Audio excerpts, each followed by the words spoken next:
Bien, estimados alumnos, muy buenas tardes. Mi nombre es Máximo Francópulos. Soy doctor en Biología de Organismos y Ecosistemas de la Universidad de Vigo, en España, y yo estoy a cargo de presentarles esta clase que en el Diplomado de Asuntos Antárticos, ¿cierto?, que está orientada a contarles un poco más acerca de las características físicas del Océano Austral. Vamos a partir la clase entonces. Bien, aquí en la diapositiva que estamos observando, lo que tenemos es lo siguiente: es el continente antártico, ¿cierto? Visto en perspectiva en esta, en esta vista, como por decirlo así, desde los 0 grados, y podemos ver en esta proyección, más bien, y podemos ver obviamente, aquí está la región de Magallanes, ¿cierto? Aquí está el paso Drake, el mar de Bellingshausen, el mar de Weddell, el mar de Ross, y lo que vamos a caracterizar nosotros un poco en realidad es, hoy día vamos a hablar acerca de las características y las propiedades físicas del océano austral, cómo es la temperatura, cómo es la salinidad, etcétera, etcétera, de las aguas que circundan este ecosistema que corresponde al océano austral. Esto para que tengan una idea más o menos, que el océano austral en realidad va desde los 45 grados de latitud sur hacia abajo, como vamos a ver, hasta los prácticamente 75, toda esta parte, y también todas las aguas que circundan y que rodean al continente y a la península antártica. Las características principales, como le indica esta masa de agua de la región antártica y de los océanos sur, con las correspondientes provincias geográficas. Bueno, en realidad las temperaturas del océano austral es que el rango de temperaturas de este cuerpo de agua más o menos oscila entre los 3 y los 11,5 grados durante el invierno, y desde los 5,5 hasta los 14,5 o 15 grados puede ser en verano. La media es más o menos de 1,3 a 3,7, y en invierno, bueno, las temperaturas son obviamente bajo cero, cercanas a 2 grados bajo cero, hasta 0,5 grado, y en verano las temperaturas más bajas pueden ser desde los -1 hasta los 3,5. Ese es más o menos el rango por el cual se mueven las temperaturas. Y la salinidad es bastante más regular. En la salinidad estamos hablando de 34, digamos, UPS más o menos, o PPT también, como se llaman antes, o sea, ppm, perdón, y en invierno entre los 33 y 34. Ahora, ¿en qué parte vemos estos rangos? Tal como se indica aquí, las masas de agua a lo que corresponden a estas temperaturas. Las primeras que nombramos corresponden a la zona fría, subantártica y temperada, y a la zona de transición, y las temperaturas estas más bajas son temperaturas netamente antárticas del océano austral. Y ahora, ¿en qué provincias biogeográficas observamos estos rangos? Obviamente, en lo que corresponde al sector de Nueva Zelanda, de las Antípodas, al sector kerguelenense, que es el que está más cerca del sur de Australia, el sector antártico, y las distintas provincias, obviamente, kerguelenense, antártica y subantártica, en las cuales se divide este sector. Uno de los temas más importantes que nosotros observamos, digamos, en el océano austral, es que hay distintos tipos de frentes, digamos, oceánicos, por decirlo de alguna forma, y aquí observamos más o menos su distribución en esta proyección, y también las zonas sobre las cuales estarían influyendo más o menos. Tenemos el frente subtropical, el frente subantártico, ¿cierto?, el frente polar, y también el frente de la contracorriente antártica sur, por la ACC. Vamos a ver después a qué corresponde cada una de estas siglas. Bueno, la distribución de la temperatura superficial a largo plazo en estos frentes, ¿cierto?, es más o menos la siguiente: desde el sur hacia el norte, ¿cierto? Son rangos aproximados. Entre el continente antártico, ¿cierto?, que parte aquí en la península antártica, y la contracorriente antártica sur, y el frente de la contracorriente antártica sur, que se abrevia SACC, F, que es este que está aquí, más o menos la temperatura oscila entre los menos 1,6 y los 3 grados Celsius del agua, en toda esta parte que está acá. Después tenemos entre este frente, digamos del frente de la contracorriente antártica sur, y el frente polar, más o menos, que es sería este espacio que está acá, esto que está aquí, todo esto que va aquí, aquí, oscilaría entre los menos 0,3 y los 6 grados Celsius la temperatura en este frente. Después tenemos entre el frente polar, que está aquí obviamente, y el frente subantártico, que es el de acá, más o menos la temperatura oscila entre los 1,2 hasta los 12 grados Celsius, que deben ser temperaturas más o menos a esta altura, y algunas por aquí en el Atlántico. Y después entre el frente subantártico y el límite norte extremo del frente subtropical, ahí podemos llegar en toda esta parte, incluso desde los 5,7 hasta los 24 grados. O sea, tenemos temperaturas bastante más cálidas en toda esta zona. Ese es más o menos el rango de temperaturas superficiales que tiene la influencia del océano austral en todos estos frentes. A manera de antecedentes generales, bueno, el océano austral rodea la Antártica, ¿cierto? Por eso vemos estos frentes de temperatura distintos. Este océano austral es y su límite norte está definido obviamente por diferentes cosas y se define diferencialmente por lo que nosotros estábamos viendo recién por la distribución de los frentes. Pero la Organización Internacional Hidrográfica, ¿cierto? La International Hydrographic Organization usa la latitud 60. O sea, este sería el límite del océano austral. Todo lo que vendría después, claro, hay influencia un poco más hacia el norte, pero el límite sería este. ¿Por qué? Porque hay distintas nomenclaturas, digamos, y ellos utilizan la Organización Hidrográfica Internacional utiliza los 60 grados de latitud sur como límite norte de distribución del frente polar, o sea, perdón, del océano austral. Pero el panel intergubernamental para el cambio climático dice que el límite está a los 30 grados, que es lo que está aquí, hasta que arriba. Entonces, yo estoy marcando acá con el puntero. Entonces, es relativo, depende de qué organización está refiriéndose al océano austral, o de la interpretación que nosotros tomemos, vamos a tener límites distintos. Hay otros grupos científicos que toman el frente subtropical, que fue el que vimos antes, como límite, y que sabemos de que se puede variar desde la latitud 40 a la 45, pero también podría extenderse hasta los 30. Entonces esta es la forma, bueno, en esta fotografía que vemos acá en este slide, vemos un poco cómo es el suelo, la superficie, digamos, de los suelos submarinos, y de acá podemos ver el límite de los 30 grados y podemos ver las cordilleras oceánicas, ¿cierto?, que se observan, obviamente, en el relieve submarino. Las depresiones profundas, que serían estas que están en colores más azules, y esto está construido a partir de una imagen, de una reconstrucción realizada a partir de una imagen satelital. Pero lo importante es que tengan en cuenta de que, vamos a ver si podemos volver una atrás, de que en realidad el límite eventualmente podría llegar hasta los 30 grados más o menos de latitud sur, o sea, hasta por aquí arriba, fácilmente. Acá hasta los 55, acá hasta los 45 y acá hasta los 35, incluso un poco más arriba. Entonces, eso es para que lo tengan en cuenta. Supuestamente el límite está acá a los 60, pero es muy probable, y toda esta zona que se ve afectada es la que tiene influencia el océano austral. Una de las características más importantes que tiene el océano austral es que influencia el clima de la Tierra por varias razones. La primera y la fundamental es que conecta prácticamente los tres principales océanos de nuestro planeta, vale decir el océano Índico, que es el que está aquí, el océano Pacífico, que es el que está aquí, y el océano Atlántico, que está aquí. El Índico está en todo este pedazo de acá, ¿verdad?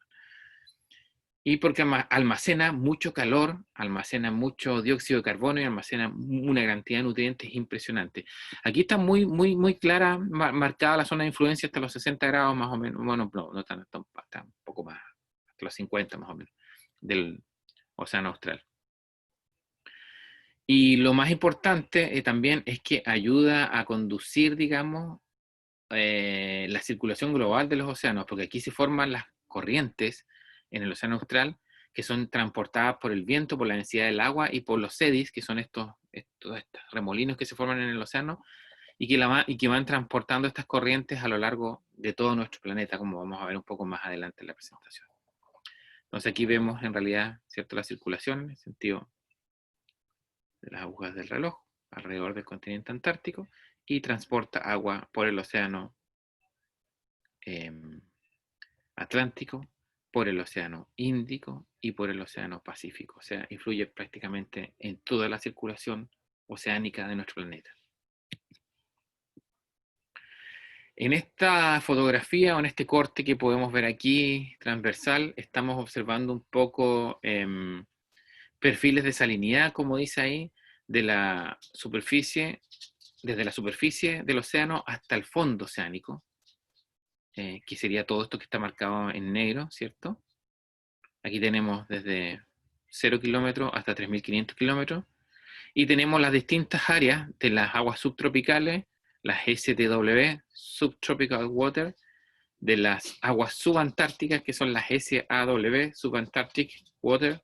Tenemos de las aguas intermedias antárticas, las Antarctic Intermediate Water, que son estas.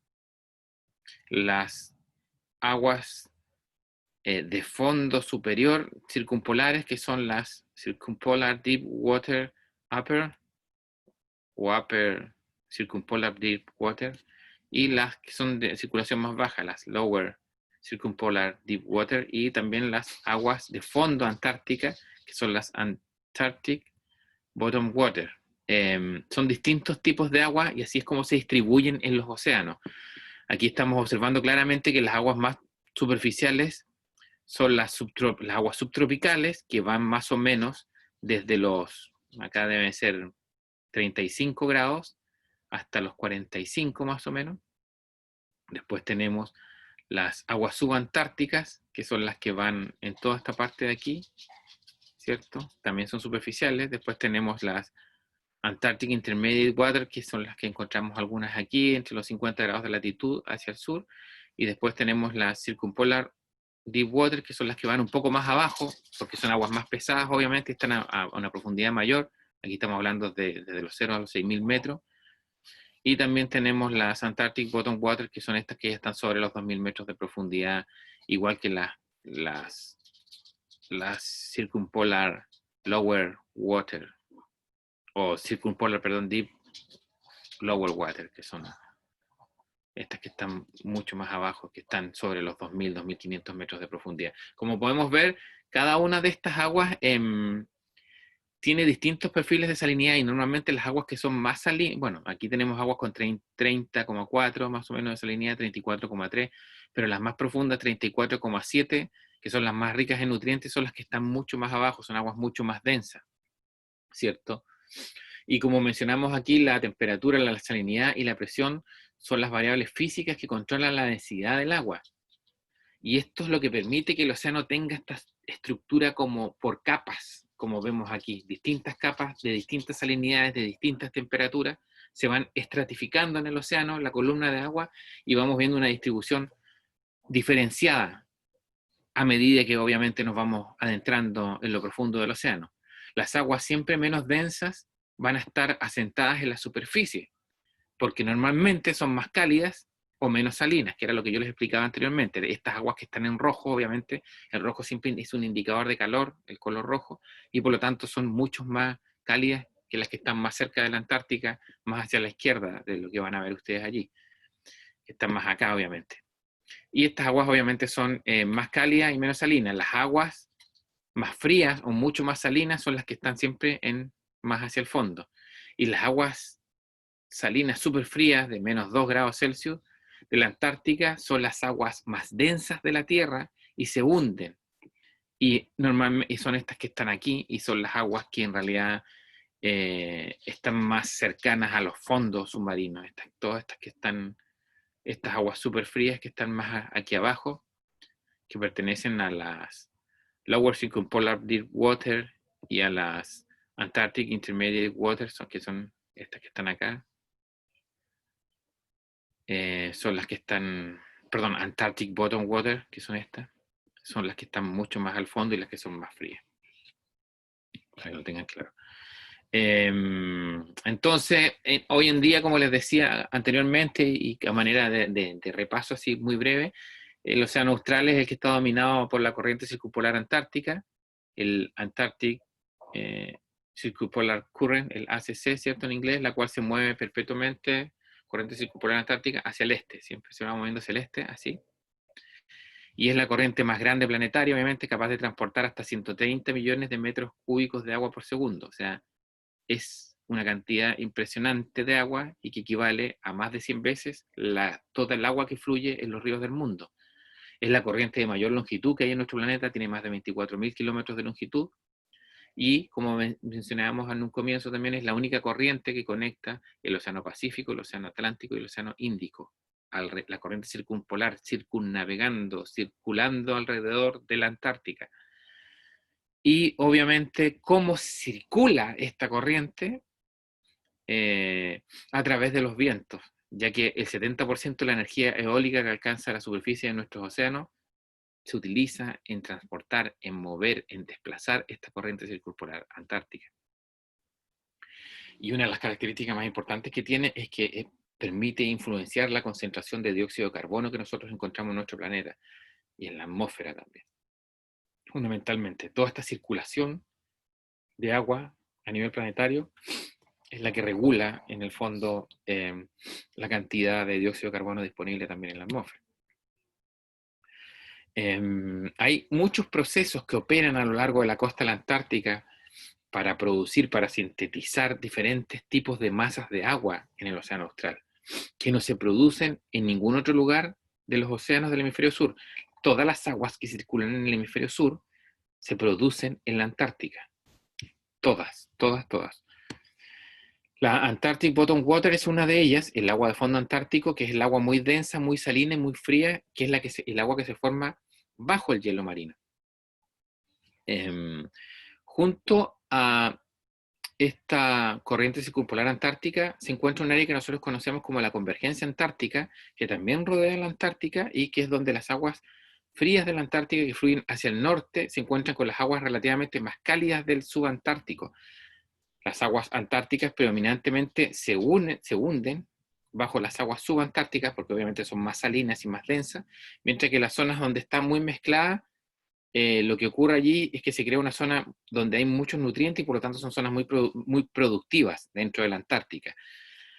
Toda esta zona permite de que en la Antártica también ocurran procesos muy particulares, que hayan en algunos sitios niveles de fitoplancton muy altos, con una gran cantidad de zooplancton o consumidores secundarios, consumidores primarios, pero asociados como krill también, y por lo tanto hay cadenas alimenticias muy ricas en especies, con mucha abundancia, y eso permite que se sustenten también poblaciones de otros organismos superiores, mamíferos superiores, como krill, como ballenas, como focas, vertebrados como peces, pingüinos, albatros, aves marinas, y una gran cantidad de otras especies. O sea, en estos ecosistemas que son tan ricos y tan productivos, se permite la subsistencia de numerosas otras especies. Y la convergencia antártica vendría a ser este límite natural de extensión del océano austral, que para algunos es en los 30 grados, para otros es en los 40, 45, y ya vimos, y para otros es en los 60 grados. Entonces, posee distintos límites. Entonces, la corriente circumpolar antártica es este sistema de corrientes que está, en el fondo, conducido por los vientos del oeste, siempre los mueven de oeste a este, como ya les decía, y tiene zonas que son rápidas, que son más estrechas, donde la circulación obviamente es mucho más rápida, y también hay zonas que son un poco más anchas y el flujo es mucho más lento. Estas zonas de jet o de corrientes mucho más rápidas, que vamos a ver ya, existen junto a los frentes que separan las aguas de diferentes tipos. De esa manera, como habíamos visto anteriormente, el frente subantártico separa las aguas subantárticas de las aguas circumpolares, las aguas subantárticas que están en el norte, de las aguas circumpolares que están en el sur, que es algo parecido a lo que vimos delante. Esta es la circulación, ¿cierto?, de la corriente, de oeste a este, siempre hacia el este. Y tenemos los distintos frentes, el STF, el Subtropical Front, que es el que está aquí arriba, marcado con una línea de puntos. ¿cierto? Y es el que se separa, digamos, a la zona subantártica de las aguas subtropicales. Aquí tenemos el frente polar también, que es el que está aquí en rojo. Y aquí está el frente subantártico, un poco más arriba, que es el que pasa por aquí cerquita, ¿cierto? Y el SB, que sería el límite Southern Boundary que le dicen, el límite sur, que está aquí, casi en línea punteada, casi alrededor de la Antártica. Hace un rato atrás hablamos de los eddies, que son como estos remolinos que se forman en el océano, como semicirculares, burbujas azules que están aquí, ¿cierto? Aquí un poquito más claras. Que siempre se mueven hacia el norte, al borde aquí de la meseta Campbell, que está cerca de Nueva Zelanda. Los eddies en la corriente circumpolar antártica son grandes, son lo suficientemente grandes para mezclarse, digamos, con las aguas profundas que llegan hasta los 3.000 metros de profundidad. Y los eddies normalmente se forman en las mesetas, como yo les decía, donde la corriente circumpolar antártica se encuentra con mesetas submarinas, con largas como lechos submarinos, característicos que son estas mesetas, como el plateo Campbell. Y aquí normalmente se forman en esta zona alrededor de 7 eddies cada año, y se mueven obviamente hacia el norte a lo largo de los márgenes de esta meseta. Otra manera de ver cómo están conectados los tres océanos, ¿cierto? El océano Pacífico, el océano Atlántico y el océano Índico. Acá vemos cortes transversales, ¿cierto? Con las cordilleras oceánicas. Y estas son como las rutas, ¿cierto? Circulando el agua siempre hacia el este. Cada ruta, ¿cierto? La que va al Atlántico, la que va al Índico, la que va al Pacífico, tiene partes que fluyen hacia el norte en la superficie y después en la superficie y en el océano profundo, digamos, aquí hacia el norte, océano profundo hacia el norte, Atlántico hacia el norte, océano profundo hacia el norte, Índico hacia el norte y océano profundo hacia el norte, ¿cierto? Que regresa, digamos, y en aguas profundas después que regresan flujos hacia la mitad del océano, digamos, y estos flujos, digamos, son conducidos de alguna u otra manera por los vientos, como vimos, por los propios eddies, estos remolinos que se forman como giros, en el fondo esa es la traducción correcta, giro, y por la densidad del agua. Ahora vamos a hablar un poco de algunas de las corrientes, ¿cierto? Nos vamos a referir un poco a la ruta en el Atlántico norte-sur, ¿cierto? Entonces las aguas que provienen desde el Atlántico norte, las North Antarctic Deep Water, eso significa esta sigla, estas que están acá, se mueven hacia el sur, ¿cierto? Aquí estamos viendo de que aquí vienen por el Atlántico, aquí tenemos 40 grados de latitud sur, 50 grados de latitud sur, un poco a la altura de Punta Arenas, por el Atlántico, obviamente, un poco más, por acá están las Malvinas. Entonces, estas aguas vienen de norte a sur, del Atlántico norte, se mueven hacia el sur por el margen antártico. Entonces, van llegando, dice, aquí se van moviendo más, llegan hasta el margen, llegan hasta el margen antártico, que es más o menos a esta altura, donde está la cordillera media oceánica aquí, y aquí se vuelven más densas, ¿cierto? ¿Por qué? Porque se van enfriando, porque se van metiendo debajo del hielo, de las plataformas de hielo, ¿cierto? Como dice ahí, cooling under ice shelves, y luego por una adición o porque se le agrega una extra cantidad de sal que proviene del hielo que está, de la superficie del mar que está congelada aquí cerca de la Antártica, ¿cierto? Cuando llega acá al margen antártico, y por lo tanto se vuelve más densa y se hunde. Se hunde. De esta manera se hunde y fluye hacia el norte nuevamente. Venía desde el norte hacia el sur, hacia la Antártica, llega al margen antártico, se mezcla con el agua de deshielo y con el agua que está en el hielo, aquí congelada, el agua que está congelada, y se hunde, ¿cierto? Y de esta manera vuelve a fluir hacia el norte como un agua antártica de fondo, Antarctic Bottom Water, y como el agua más profunda, la LCDW, como la Low Deep Water, que es en el fondo la que va por acá, y se va de nuevo de vuelta hacia el norte. Esto es en la parte más baja. En la parte del océano superior, ¿cierto? Hay aguas que surgen, digamos, de las aguas que van hacia el sur, que vienen aquí que vienen en esta parte, ¿cierto? Que son las upper deep water, las aguas profundas superiores. Estas aguas se viran, se vuelven hacia el norte y bajan más o menos a los 1400 metros, que podría ser más o menos esta altura, acá,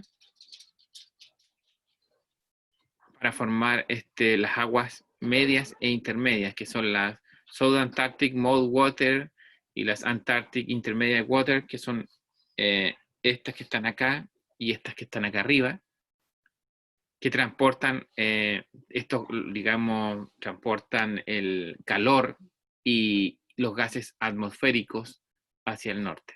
Entonces aquí tenemos, acá está la zona de influencia de la corriente circumpolar antártica, en toda esta zona. Aquí tenemos el frente polar, ¿cierto? El frente sur.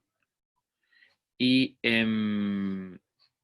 aquí tenemos toda la clasificación de las aguas las que vienen desde el Atlántico, se hunden y se van de vuelta hacia el Atlántico Norte, más densas, más salinas, más ricas en nutrientes, y las que vienen por la superficie, que también se van de vuelta, pero con un poco más de calor, digamos, y con una cantidad más rica de gases como el dióxido de carbono, y que se convierten en las aguas intermedias antárticas y las aguas South Antarctic Mode Water, que se llama, que son estas que van aquí arriba.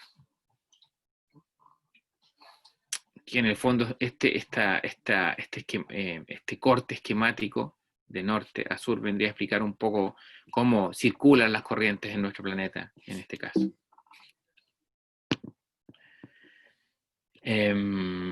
Hay un afloramiento, una surgencia, ¿cierto?, a gran escala, que se encuentra en este océano austral, que era lo que yo les mencioné hace un principio, que esta agua era muy rica en nutrientes y por lo tanto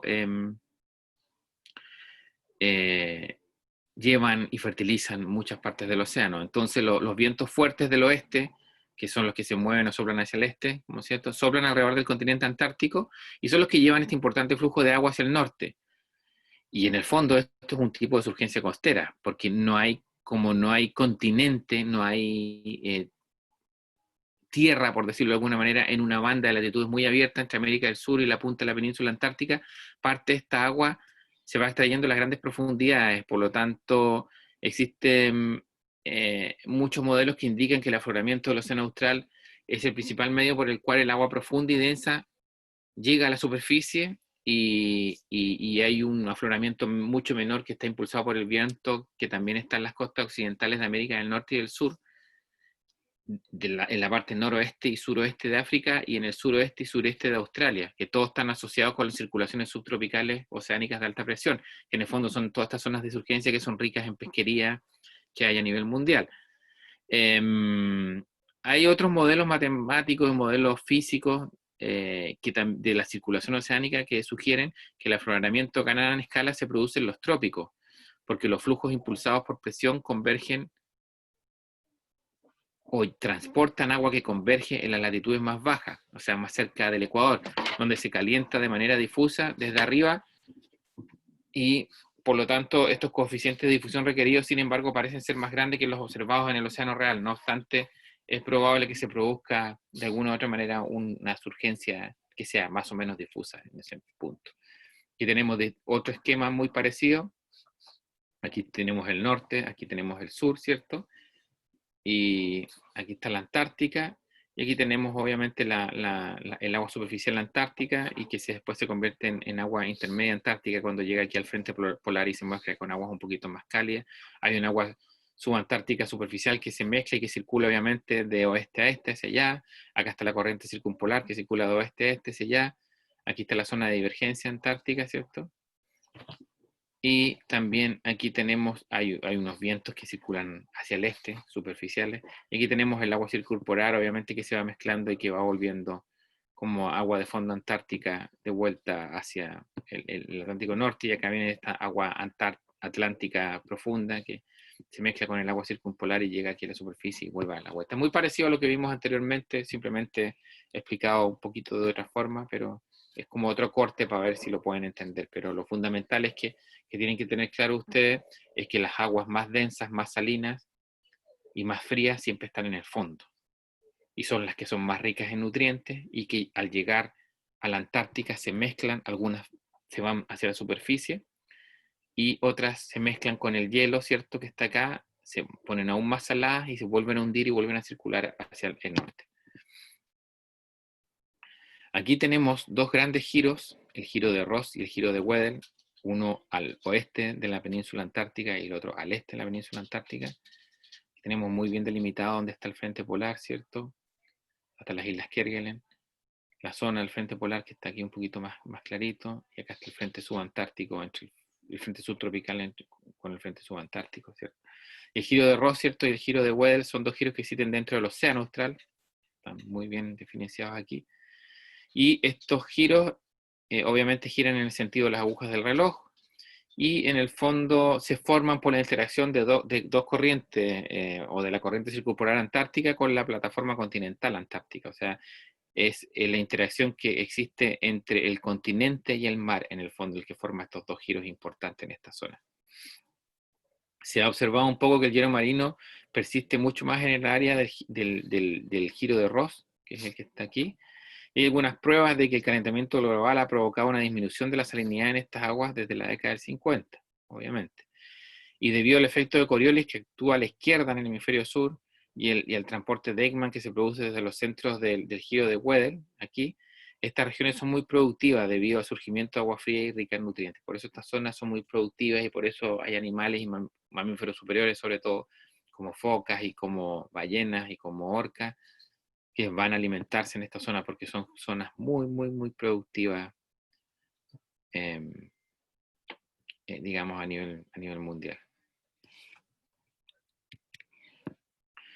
Una de las cosas más importantes que yo les mencionaba hace un rato es que la corriente circumpolar antártica permite establecer prácticamente toda la circulación en nuestro planeta. Y si ustedes ven en esta diapositiva, la circulación oceánica global es una serie de corrientes que están totalmente interconectadas a lo largo de nuestro planeta. Este cinturón, este sistema de corrientes, esta correa transportadora que fluye por todo nuestro planeta, es la que produce la circulación global en el océano, y que en el fondo no es más que otra cosa que es un sistema de corrientes que afecta la distribución del calor, la distribución de la salinidad, la distribución de los gases como el dióxido de carbono y de los nutrientes que son esenciales para la vida marina y que en el fondo influyen fuertemente en todo lo que tiene que ver con la meteorología y la climatología que tenemos, más que nada la meteorología que tenemos en nuestro planeta. ¿Cierto? Aquí tenemos la Antártica, acá está la península antártica, la corriente circumpolar antártica que fluye de oeste a este, aquí va, aquí. Como ven, a lo largo de todo el continente antártico. Esta es una proyección, digamos, así, un planiferio, nada.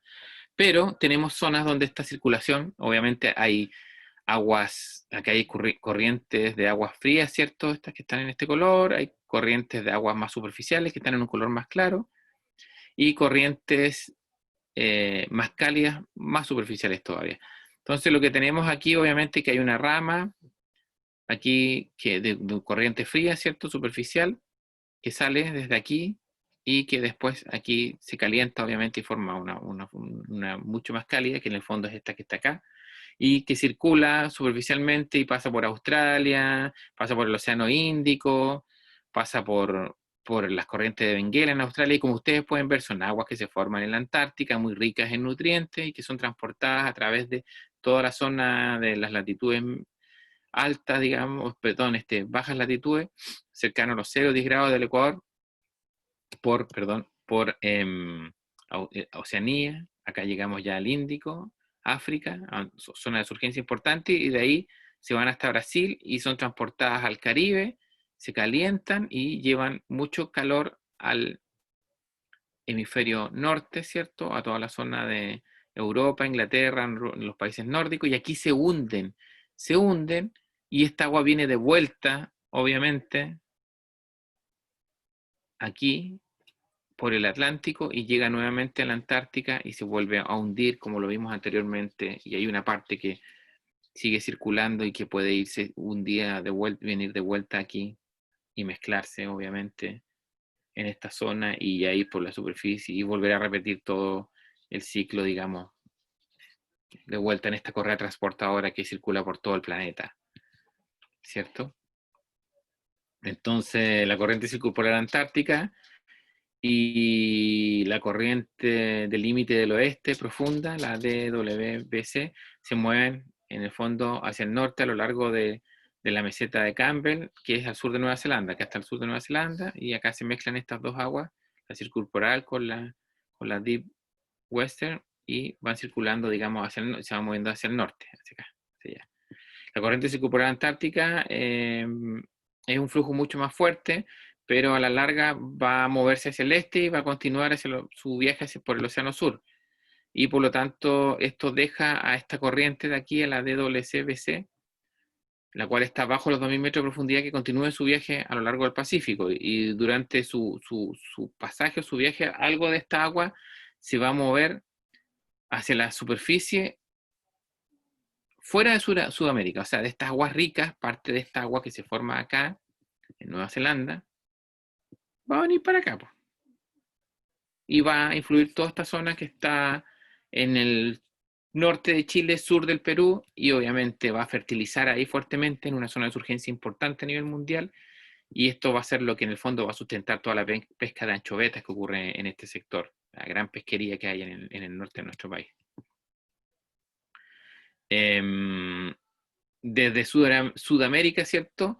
El agua superficial va a fluir hacia el oeste, y se va a calentar, obviamente, con el calor que hay en la zona tropical. Esto ya lo sabíamos, y esta corriente va a pasar por el norte de Australia, cruzando, ¿cierto?, el Océano Índico hasta Sudáfrica, donde va a doblar hacia el norte y se va a ir al Atlántico, como lo vimos anteriormente.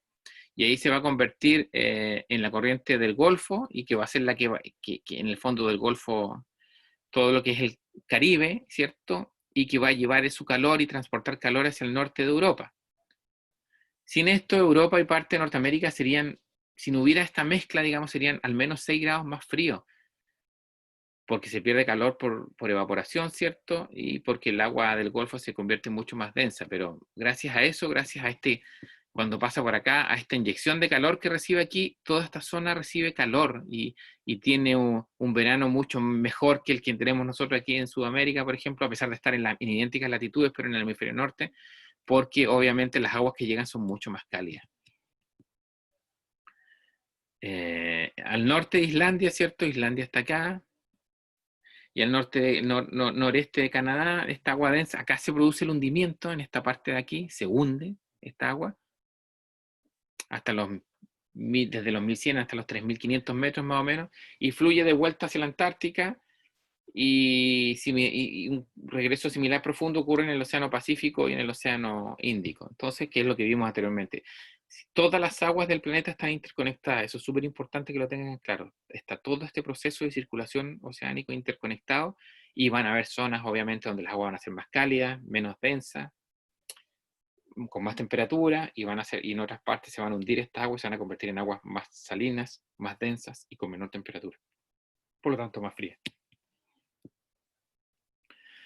Seguimos explicando de nuevo para reforzar un poco todo este proceso. Cuando las aguas profundas, ¿cierto?, del Atlántico se encuentran con las aguas antárticas, acá, en la Antártica, esto es norte, esto es sur, se mueven, como dice ahí, cuando estas aguas provenientes del Atlántico llegan a la Antártica, se mueven hacia arriba, ¿cierto?, en el lecho marino, o de la pendiente acá, empiezan a subir, y por lo tanto van llevando calor y nutrientes a estas aguas más superficiales. Algo de esta agua va a pasar también bajo el hielo, acá, en esta zona, y se va a enfriar hasta los menos 2 grados Celsius. En invierno, obviamente, se va a agregar sal que proviene de aquí, esta sal, que es eliminada, obviamente, que es del hielo, y por lo tanto esta agua se va a volver más densa por este aporte de salinidad, y ¡chum!, se va a ir de nuevo para abajo, ¿cierto? se hunde. Parte de esta agua que se forma nueva aquí entra en la corriente circumpolar antártica y obviamente aquí en la circumpolar, obviamente, y es sacada del océano, no sacada, pero movida, digamos, para formar la Deep Western Boundary Current, que son las DW, las Deep Water, esta. Algo se va a ir aquí. Y de este modo el ciclo empieza de nuevo, digamos. Más o menos, lo más importante que tienen que rescatar de esto es que más o menos toma 1100 años que las aguas completen el viaje completo a nivel planetario. O sea, un agua que se forma hoy día, en el 2020, más o menos en el 3120, va a estar de vuelta en el Océano Pacífico, en la Antártica, luego de hacer su viaje a nivel planetario. Es impresionante.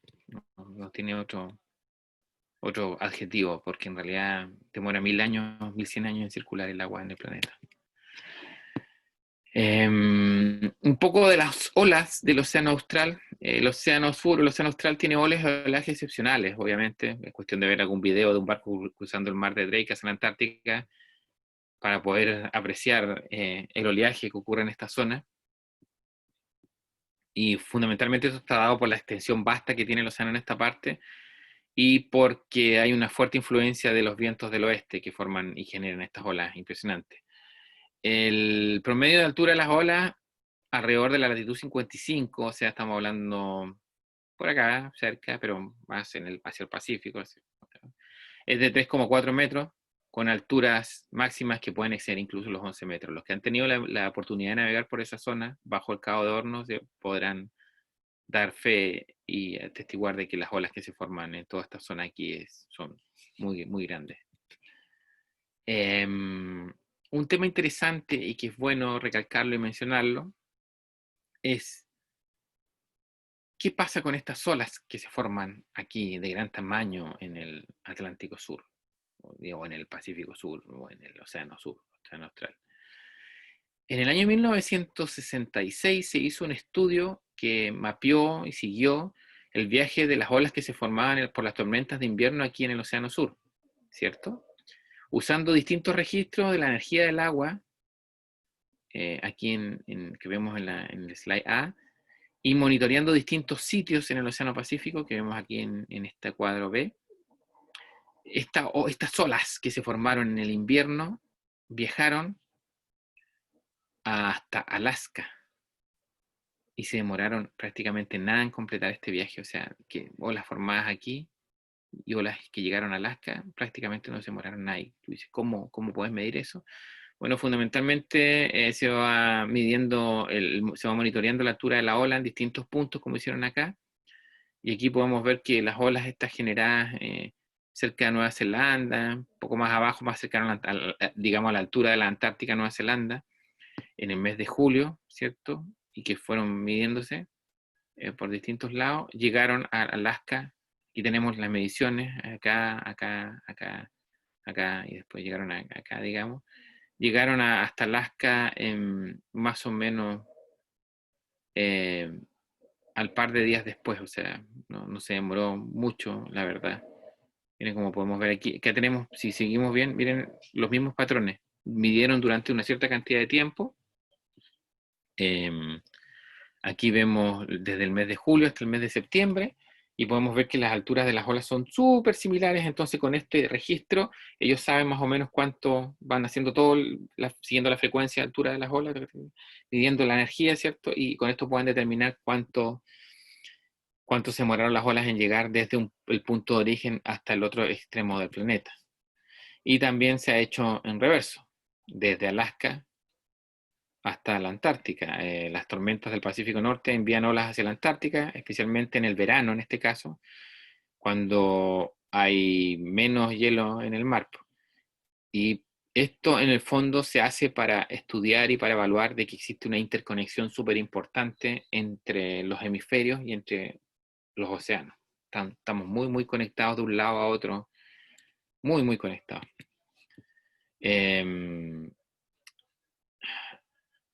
Bueno, como ustedes recordarán bien, un iceberg de gran extensión de 130 kilómetros aproximadamente llamado B15B se rompió, ¿cierto? Se desprendió en la entrada del mar de Ross, fuera de las Islas Posesión y el Cabo Adara en el año 2001. El B15, ¿cierto? Y olas que, que en el fondo se movieron desde el Pacífico Norte en una tormenta que se generó en 2006, se movieron hacia el sur, obviamente, del Mar de Ross y fueron los que en el fondo flexionaron este iceberg y ayudaron un poco a que se fuera rompiendo después, porque era un trozo enorme de iceberg, más de 130 kilómetros. Otro ejemplo, ¿se acuerdan del terremoto que hubo en marzo del 2011, ¿cierto? Un año después de Chile en Japón. Este terremoto, obviamente, aquí formó un tsunami enorme. Y la ola de tsunami viaja muy rápidamente, se transmite muy rápidamente a través del Océano Pacífico y alcanzó el Mar de Ross, que está aquí abajo, en 18,5 horas después. Muy, muy rápido. Aquí fue el epicentro del terremoto. Y obviamente aquí la medición donde estaba la ola a las 3 horas, a las 6 horas, a las 9, a las 12, a las 15 y a las 18 horas. Y, y obviamente estas ondas de tsunami, obviamente, flexionaron el borde de la plataforma de hielo de Sulberger en el mar de Ross, ¿cierto? Y causaron que un glaciar de 100 o de que 25 kilómetros cuadrados en realidad de hielo de la plataforma se rompiera y generara muchos icebergs. Es impresionante esto, cómo ocurre. Ahora vamos a hablar un poco acerca de si la Antártica se está realmente calentando, si no se está calentando, y si estos cambios presentes van a ser como un espejo o un barómetro de lo que va a ocurrir en el futuro. La Antártica es un continente muy grande, es más o menos del doble del tamaño de Australia, o de la isla de Australia. O sea, entonces, las variaciones en temperatura, que ocurran variaciones en la temperatura, es obvio que uno espera que esto sea así. Más o menos desde la década del 50 hasta el 2004, obviamente las temperaturas del aire se ha ido poniendo un poco más cálida y estaciones que están a lo largo de la costa están sugiriendo que sí, efectivamente hay un calentamiento en los puntos que están marcados en rojo sobre todo, pero también hay otros sitios al interior del continente antártico y otros sitios costeros que se están enfriando. Lo que pasa y lo que ocurre obviamente es que en la península antártica, que es donde nosotros tenemos mayor interacción, influencia, información, porque es donde están situadas las bases chilenas, es donde se está produciendo el mayor calentamiento, porque también está a una latitud bastante más cercana al continente americano, una latitud bastante más baja. Entonces, no es lo mismo, no son iguales las temperaturas que hay en este punto, a los 60, 62 grados de latitud sur, que hayan aquí, más abajo, a los 80, 85. Entonces, obvio que va a haber una diferencia y donde está concentrada la mayor cantidad de gente que en este punto y por lo cual se puede informar mucho más y a veces exagerar un poco más la información porque tenemos mucha mayor cantidad de datos de esos puntos, que son los datos que se generan en zonas donde hay una mayor cantidad de personas y de información. Entonces, eh, el calentamiento obviamente es mucho más evidente en este sector, pero sí, es lógico que hay zonas de la Antártica que se están calentando mucho más rápido que otras, y fundamentalmente esta es una. Eh, el océano también se está calentando, lo sabemos. Hay un calentamiento de las temperaturas de las aguas oceánicas, más o menos en las aguas que van entre los 700 y los 1100 metros, la temperatura ha incrementado en los últimos años 0,2 grados, 0,2 grados. Y estos cambios se observan fundamentalmente en la corriente circumpolar antártica. cerca del frente subantártico, donde las aguas superficiales descienden, ¿cierto?, hacia el océano interior para formar las aguas de modo subantártica y las aguas intermedias antárticas. Entonces estas aguas ya muestran evidencia de cierto incremento en la temperatura. Y las aguas obviamente más cálidas mantienen menor concentración de dióxido de carbono que las aguas más frías, por lo cual la capacidad de almacenamiento de este gas de efecto invernadero por el Océano Sur probablemente esté disminuyendo a nivel mundial. Es cuestión de ver aquí cómo observamos, digamos, todos estos puntos en amarillo que muestran un pequeño calentamiento de 0,01 a 0,02 grados por año en promedio. Obviamente uno de los principales efectos que se producen con este calentamiento de las aguas oceánicas es en la plataforma de hielo. Estas plataformas de hielo y los glaciares descansan, ¿cierto?, sobre el terreno sólido de la Antártica y se extienden hacia el océano como plataformas de hielo flotantes. En el continente están sobre el continente y son sólidas, capas de hielo, digamos, o plataformas de hielo, pero en el agua son plataformas flotantes. En las décadas pasadas, obviamente, han habido al menos 6 plataformas de hielo que han estado alrededor de la península antártica y que han sufrido algún principio de colapso o retiro, ¿sí? Y el más famoso es el de Larsen B, ¿cierto?, que se rompió en el 2002 por primera vez, alrededor de 12.000 años atrás, obviamente. ¿Y cuándo pasan estas rupturas de las plataformas de hielo? Fundamentalmente cuando las aguas oceánicas se derriten esta plataforma y la parte de abajo de la plataforma, obviamente, y la atmósfera, el calor atmosférico derrite la parte de arriba, entonces por lo tanto se produce un colapso. El agua que se deshiela, digamos, fluye, se empieza a meter dentro del hielo que se va rompiendo y por lo tanto el hielo se expande, se colapsa y se rompe, lógicamente. ¿Y qué pasa cuando ocurren este tipo de eventos? Lo que pasa es que cuando se pierde una plataforma de hielo, obviamente los glaciares que llegan a esa plataforma van a empezar a fluir hacia el océano. Ya que hay una plataforma de hielo que va alimentando, que va recibiendo alimento de los glaciares, pero de repente esa plataforma de hielo se desprende, por lo tanto esa agua que venía de los glaciares se va a ir al océano y ¿qué va a pasar? Va a incrementar el nivel del mar. Y toda esta agua de hielo derretido se va a mover hacia el océano circundante, por decirlo así, y va a hacer que obviamente estas aguas circumpolares antárticas y las aguas costeras a la península antártica o al continente antártico se calienten un poquito más y sean un poquito menos saladas. Y todos estos cambios en las propiedades físicas del agua de mar, por lo tanto, van a llevar a que el agua se vuelva menos densa y por lo tanto no se va a hundir. Y esto podría traer como consecuencia de que este cambio afecte la formación de las aguas de fondo y en el fondo afecte la circulación global, o sea, planetaria. O sea, si tenemos aguas menos densas en la superficie, no se van a hundir, y por lo tanto por el deshielo, y por lo tanto va a afectar a toda la circulación global. En esta fotografía, por ejemplo, vemos agua de superficie, derretida del glaciar de hielo Ross, ¿cierto?, cerca de la base Scott, y todos estos parches de color café son algas microscópicas, en el fondo diatomeas, que crecen sobre el hielo y forman bloom, pero sobre el hielo, están adaptadas para eso.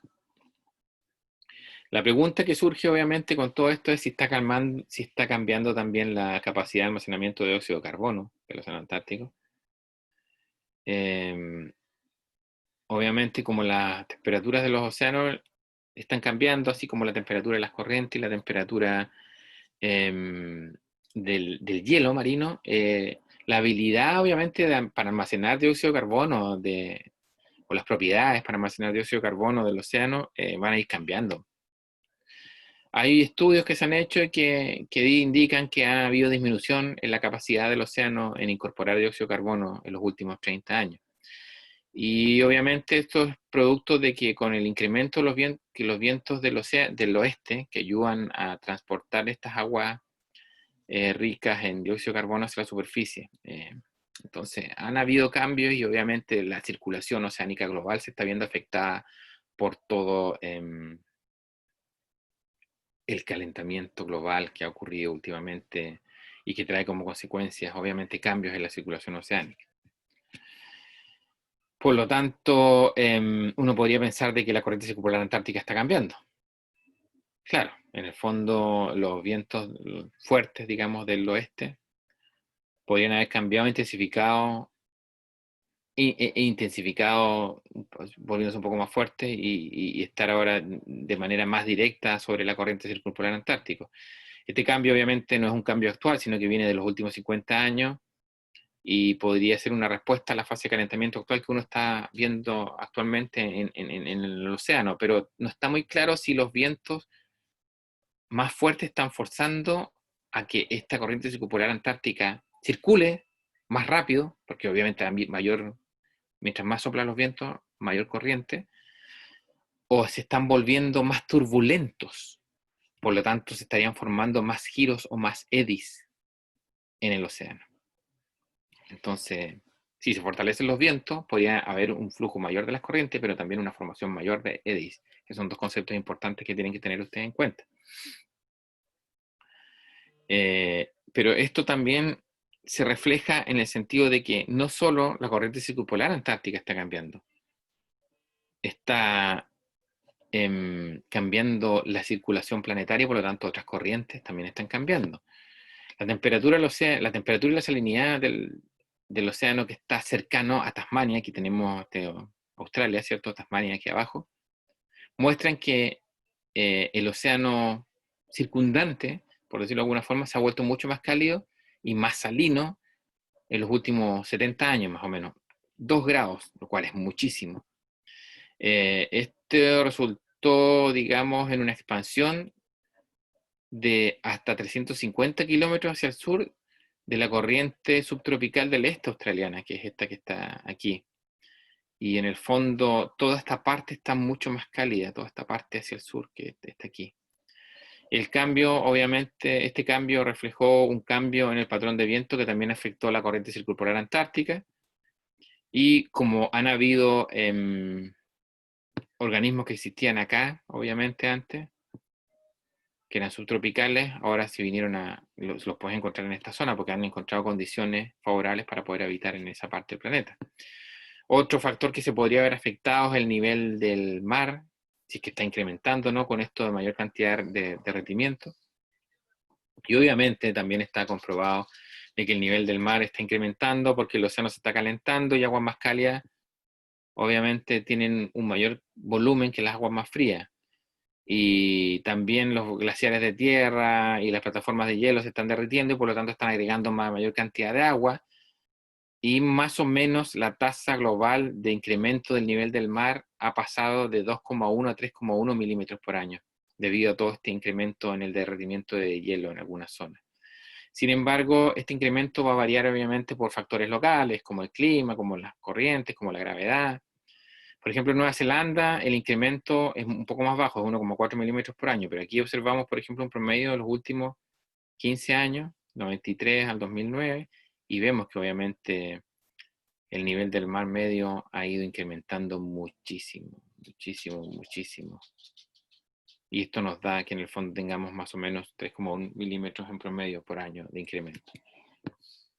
Otra consulta, si los icebergs, se ven más icebergs, digamos, navegando a la deriva fuera del continente antártico. Estos son avistamientos de iceberg históricos, muy antiguos, sí, como se van observando iceberg en distintas zonas, obviamente cerca de Nueva Zelanda, acá sobre todo en el Océano Pacífico, como han ido incrementando. Y bueno, el año 2006 hay un iceberg que llegó cerca de Nueva Zelanda. Entonces, uno podría pensar, ¿fue esto como causa del calentamiento global? Aquí está la fotografía, ¿cierto? Un helicóptero posándose en este iceberg. En realidad, ¿por qué les mostré esta? Que en 1888, 1898, por acá, los icebergs llegaban ya a Nueva Zelanda, cuando el clima era mucho más frío que ahora.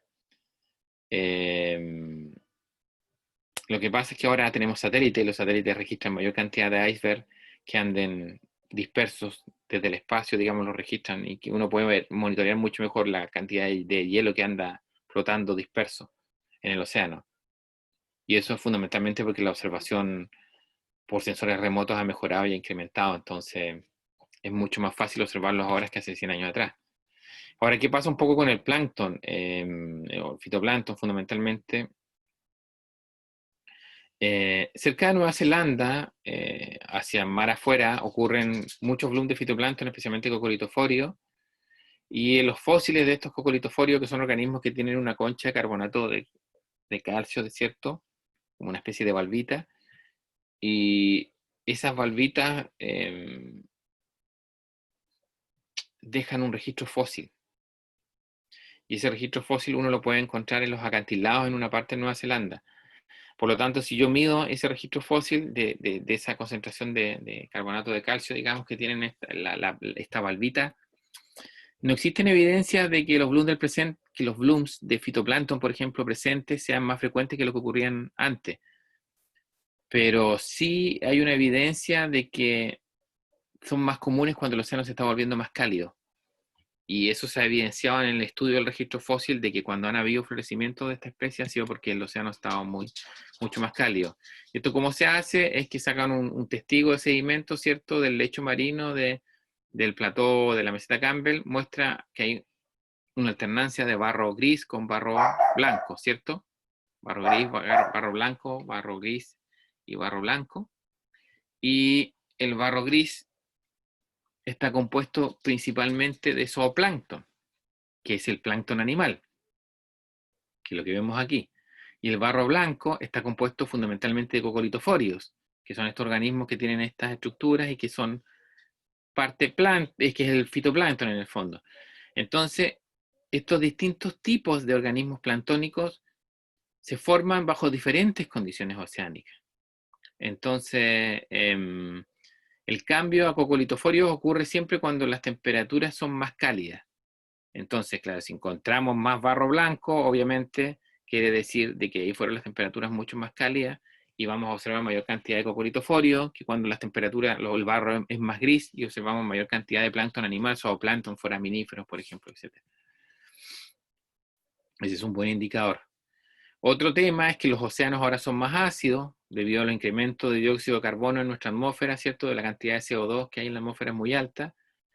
Y el océano lo que hace es que está absorbiendo obviamente mayor cantidad de este gas. Mientras más dióxido de carbono anda circulando en la atmósfera, más tiene que absorber el océano. Y por lo tanto, si el océano absorbe más dióxido de carbono, el océano se vuelve más ácido. Por lo tanto, los océanos de nuestro planeta, especialmente el océano sur, se han acidificado muchísimo desde la revolución industrial. Esto es un diagrama que muestra cómo era la superficie del mar pre-revolución industrial. El pH del océano sur era bastante ácido, entre 8, o sea, básico, digamos, pero mucho más básico, entre 8,2, 8,25, y si ahora observamos cómo es aquí, está mucho más cercano al 8, o sea, ha bajado bastante el pH, poniéndose mucho más ácido. Entonces, para todos estos organismos que tienen este tipo de estructuras, de carbonato de calcio, estructuras calcáreas, valvas, esqueletos, con un océano más ácido se les hace más complejo sobrevivir, porque el ácido corroe, es corrosivo. Por lo tanto, se van adelgazando estas valvas y por lo tanto su supervivencia podría ser más difícil en un océano más acidificado, lo cual podría tener consecuencias catastróficas para los ecosistemas marinos a futuro. ¿Cómo afecta esto a las poblaciones animales? Obviamente hay muchas poblaciones de organismos que habitan en la Antártica que han declinado hasta un 90% en los últimos 60 o 70 años, y al parecer esta declinación o esta tendencia a disminuir parece que va a continuar. Ahí tenemos el pingüino de penacho amarillo, pingüino barbijo, ¿cierto? El albatros de ceja negra, la foca elefante, todos presentes, por ejemplo, en las Islas Diego Ramírez, que son de soberanía chilena y donde ahora justamente se decretó la formación de un nuevo parque marino, el Parque Marino Islas Diego Ramírez y Paso Drake, que va a ayudar de alguna u otra forma a proteger estos objetos de conservación que son los ecosistemas en donde habitan estas aves marinas.